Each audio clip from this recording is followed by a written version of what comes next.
Welcome back everyone, Michael here with Offshore Citizen. Today I'm going to discuss with you the pros and cons of setting up a company in Estonia. I've done a little bit of content in the past about Estonia, about the e-residency program, how it's not really residency, a little bit about their tax system there, a little bit some of the benefits, recorded some videos while I was there a few years ago. And so today we're going to talk about it up to date on what you can expect, what the benefits and drawbacks are if you actually want to have a company there but not actually live there. So let's dive in. Before we do, if you haven't already, please hit the subscribe button, hit the all notification bell. Thanks for subscribing. And if you'd like help with forming companies abroad, setting up residencies and citizenships, paying the lowest legal amount of tax possible by doing international tax optimization, please reach out to us. You can book a call, calendly.com/Michael-Rosmer. There's a link in the description below. Or send a message to our websites, offshorecitizen.net and offshorecapitalist.com. Okay. So Estonia is a pretty interesting country. It's one of three that I can think of that have this tax system whereby they do not tax profits, they only tax distributions. The other two are Georgia and Latvia. Certainly I would prefer Estonia to Latvia every day of the week. Georgia has some cool benefits and a few drawbacks. Now, what this means is that when you distribute money to yourself, you would get taxed at a rate of 20%. And this makes it kind of unique in the sense that it's great for deferral, might be okay for some other circumstances, but it depends a little bit. Now, if you're a local, you're just going to pay 20% tax when you get the money distributed to you or higher, potentially. On the other hand, if you're a foreigner, they have agreed that if you pay out wages to yourself, then in most cases those wages won't be taxed because they have really nothing to do with Estonia. So that's kind of cool. Now, the problem with that, of course, is that the taxation of wages in the receiving country are often an issue. So let's just run through a quick set of examples. Say you are in Canada and you want to set up an Estonian subsidiary. Well, if you pay out a dividend from the Estonian company to the Canadian company, you're going to pay 20% tax, whereas if you were to do it from a bunch of other places, you would be zero tax. If you pay out wages to yourself, well, then you're fully taxable in Canada.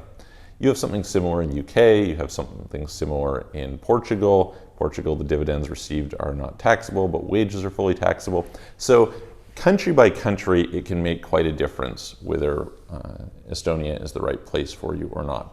Now, there are some interesting tax treaties where Estonia is concerned. For example, the Canada-Estonian tax treaty makes it clear that the place of registration of the company rather than the place of management control is where the country will be or the company will be resident, and that's pretty useful. You're also in a situation where by being in Estonia, you have access to the EU, which means that you access European payment processing, you have Stripe, you have PayPal, you have SEPA, etc. Banking, on the other hand, is not quite so great.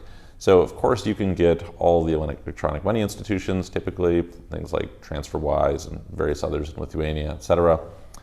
However, you are in a situation where there's almost no local banks. There is LHV. Back in the day, we used to use Swedbank and SEK, and that was quite good, but these are more or less not options if you're not local anymore.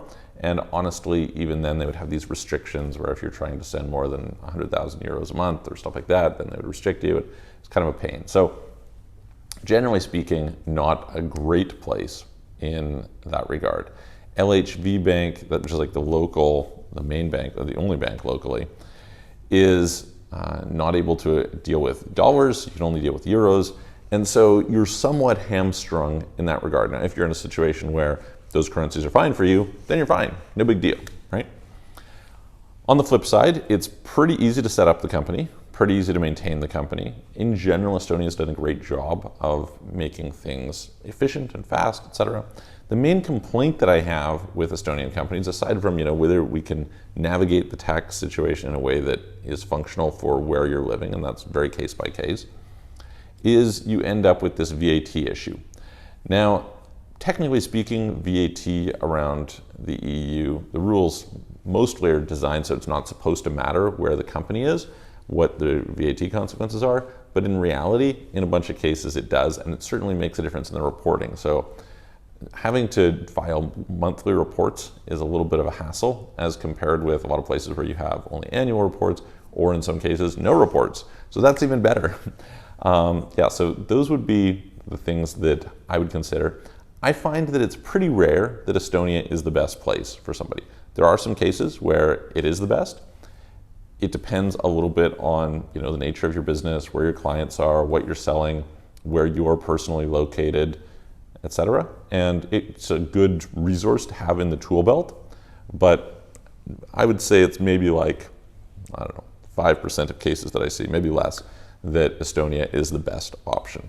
That being said, pretty cheap, pretty straightforward to get set up. Once you've got e-residency, it makes everything quite straightforward for maintaining.